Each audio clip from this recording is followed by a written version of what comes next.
Hola, ¿cómo están? Esta clase la preparé a petición de ustedes, ¿sí?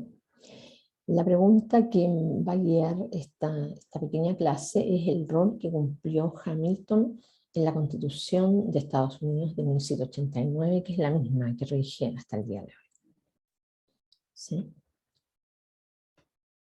Primero, 2 años antes, en 1787, en Estados Unidos se realizó una convención constitucional con el objetivo de resolver las deficiencias del gobierno que había hasta ese momento. Ahí tenemos una primera coincidencia, ¿cierto? Nosotros, en cambio, tenemos una convención constitucional para cambiar definitivamente la Carta Fundamental que legamos de la dictadura. En esos años, lo que se proponían era resolver las deficiencias del gobierno, porque desde la independencia de Gran Bretaña y hasta ese momento Estados Unidos se regía por los artículos de la Confederación, ¿sí? En la convención la propuesta era revisar esos artículos, pero aquellos que lo lideraban, y entre ellos Hamilton y Madison, querían en realidad crear un nuevo tratado. Y aquí nuevamente hay una coincidencia: nuestra constitución, nuestra convención, se ha hecho para crear un nuevo tratado y eliminar el anterior, ¿no? O sea, aquí tenemos algo semejante. El resultado de la Convención Constitucional fue la Constitución de los Estados Unidos, que rige hasta el día de hoy en ese país, ¿cierto? Y Hamilton fue uno de los que elaboraron la versión final de esta Constitución. Él estaba en un comité particular que tuvieron que revisar todos los detalles. De Hamilton, a pesar de que escribió la mayoría, más de la mitad, casi 2/3 de los artículos del Federalista, nosotros leemos solo el número 9, ¿sí? ¿Qué es el Federalista? El ensayo que ustedes leen se titula La Unión como protección contra las facciones e insurrecciones. Resulta que antes de ratificar la Carta Fundamental, los antifederalistas publicaron ensayos en su contra. La Carta Fundamental que construyó, que creó la Convención, tenía un enfoque federalista, pero había personas muchos eran antifederalistas, y publicaban ensayos en los distintos diarios del país para, igual que acá, se fijan, para que la gente no la ratificara. Entonces, Hamilton pidió colaboración a John Jay, que había sido también uno de los redactores de la Carta Fundamental de la Convención, y James Madison, para publicar ensayos que defendieran la nueva Constitución y la promovieran, ¿cierto? Las propuestas de Hamilton dieron seguridad al funcionamiento del gobierno republicano que proponía la Carta, que protegía fundamentalmente la libertad individual y la propiedad privada. Eso hace distinto para nosotros, ¿sí? El ensayo que ustedes leen entonces se titula La Unión como protección contra las facciones e insurrecciones. ¿Qué es lo que quieren los federalistas y qué es lo que no quieren los antifederalistas? Los federalistas quieren evitar una política partidista en el país. Ahora, estos ensayos fueron publicados como comentarios, como columnas en distintos diarios, en distintos periódicos de Nueva York principalmente, ¿no? Pero después se reunieron estos más de 70 y más de 80 comentarios, se reunieron en un libro que se llamó El Federalista, y que son entonces estos comentarios a favor de la nueva Constitución. Estos ensayos explican y justifican las soluciones de la nueva Constitución, que se publicaban, como les dije, en distintos diarios de Nueva York. Y entonces, por supuesto, describen los méritos de la Constitución que está proponiendo la Convención Constituyente. Buscaban popularizarla para que fuera aprobada. Publicaron más de 70 artículos entre octubre de 1787 y mayo de 1788, firmado bajo un seudónimo, Cartas de Publio. Y ahí hay una historia bonita que ustedes pueden buscarla, ¿no? Pero la gran mayoría de estos artículos, como ya lo dije, los escribió Hamilton. Entonces, ¿quiénes escribieron estos comentarios a la Constitución? Estos comentarios que intentaban aprobar, que la gente aprobara, convencer a la gente para que aprobara la Constitución. El primero fue Alexander Hamilton, que era federalista. También James Madison, que al principio era federalista, pero luego en realidad fue republicano. Voy a explicar más adelante esa transformación. Y John Jay, que fue federalista, ¿cierto? Y ahí tenemos unas páginas donde se ve este primer libro. Esta es la primera versión, no es la que está al lado derecho de la pantalla, ¿cierto? Hamilton nació en 1755, murió en 1804 en Estados Unidos. Fue economista, político, principalmente economista, pero por ello político, escritor, abogado y soldado. Llegó a tener cargos muy importantes en la milicia, ¿no? Participó en la Guerra de la Independencia. Fue considerado uno de los padres fundadores de Estados Unidos. Dicen que es el padre de los papers, en realidad, de los papers que dieron lugar al federalista.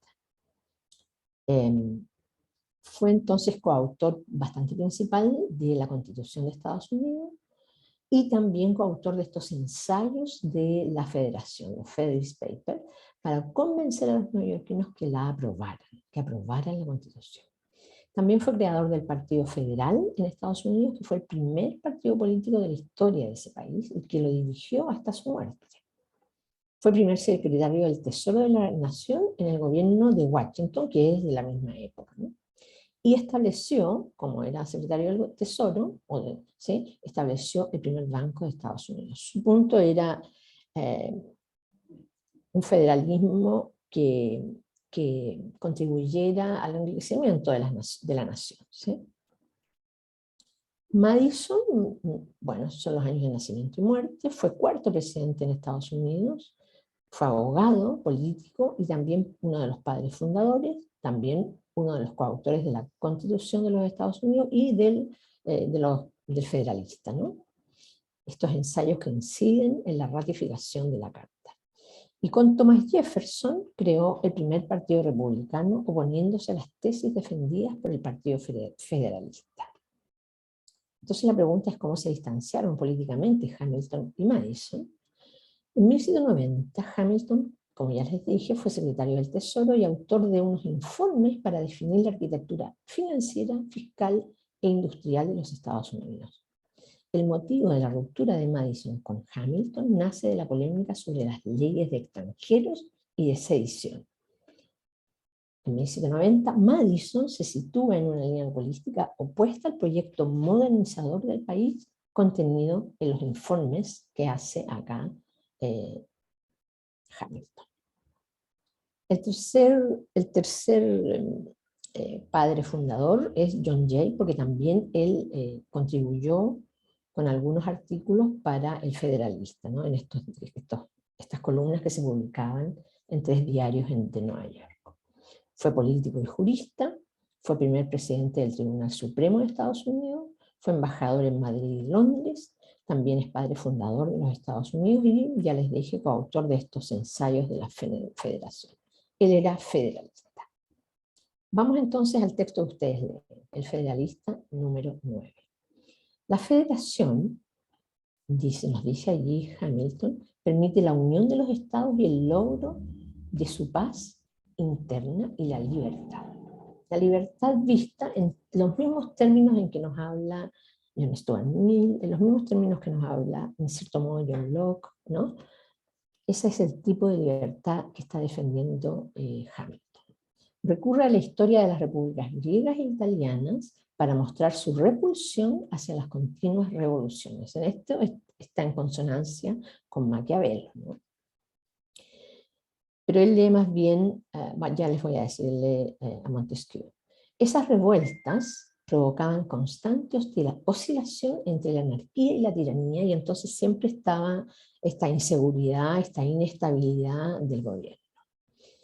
Este argumento que se extrae de las historias de la República, de las repúblicas griegas e italianas, dice Hamilton en este artículo que ustedes leen, de El Federalista, ha sido mal usado por los defensores del despotismo, quienes a partir de eso erradamente argumentan en contra de las repúblicas y de los principios de la libertad civil, porque los despotistas no están a favor de la libertad civil.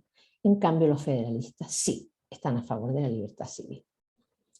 Para Hamilton es posible lograr la libertad en una república, ¿sí? Es posible lograr esta libertad civil en una república. Defiende entonces una nueva concepción del régimen republicano, nueva porque él está bebiendo de los cambios que han introducido los filósofos y teóricos políticos de la modernidad, ¿no? Defiende una nueva constitución del régimen republicano, ahora aplicado a territorios y poblaciones grandes, ¿no? Al estilo de Constant.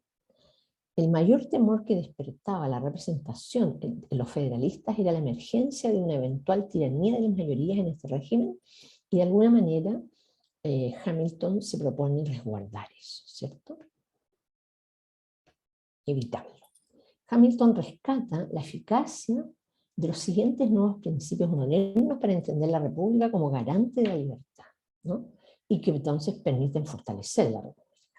Primero, la distribución del poder en departamentos o unidades. No, o sea, el poder no puede estar en manos de unos pocos, sino que tiene que estar distribuida de manera más o menos equitativa en distintos departamentos y unidades. La introducción de frenos y contrapesos legislativos para que nadie pueda, digamos, hacer lo que quiere, ¿no? Estos departamentos en el fondo se contrapesan y se frenan mutuamente, al estilo de, bueno, de lo que nos decía Cicerón, etc. Instituir tribunales cuyos jueces deben tener nueva conducta para conservar su cargo, ¿no? Y con esto también se ponen frenos a los jueces. La representación del pueblo en la legislatura, la elección de diputados. Se fijan que es el mismo esquema del que hemos hablado a partir de los últimos autores de los romanos de clásica y luego de los autores que hemos revisado hasta ahora. Ampliar los sistemas a un solo estado o varios estados pequeños en una gran confederación, ¿ya? Y él está pensando en esto, ¿no? Varios estados pequeños en una gran confederación. Hamilton de esta manera argumenta a favor de la confederación como sistema de gobierno, aduciendo que suprime los bandos y conserva la tranquilidad interna de los estados. Y esta es la cuestión principal, suprimir las sediciones, ¿no? Entonces, al hacer eso, aumenta la fuerza y la seguridad externa. ¿Ya? Al estar sólidos como estados confederados, se aumenta también la fuerza y la seguridad externa. Revisa entonces la literatura de Montesquieu, que defiende la República Confederada y va un paso más allá. Eso ustedes lo pueden leer en el paper número 9, que es el que tienen que leer. La República Confederada es una forma de gobierno que se caracteriza por ser una convención en la que pequeños estados acceden a ser miembros de un estado mayor. Eso lo pueden encontrar ahí en la página 3 del texto que ustedes leen. CF dice confróntese con en la página 3. La reunión de varios estados permite lograr el poder necesario para defender la seguridad de ese cuerpo unido, ¿ya? Y viven igual en la misma página, ¿no? Esa república confederada evita las corrupciones internas porque resultaría imposible para cualquiera, incluso para pequeños grupos, influenciar a todos los estados que conforman la confederación, además de estos frenos y contrapesos que están en la legislación, ¿cierto? Hamilton expone varios argumentos de esta índole, les pido que los revisen, a favor de la unión de los estados en la forma de una república confederada.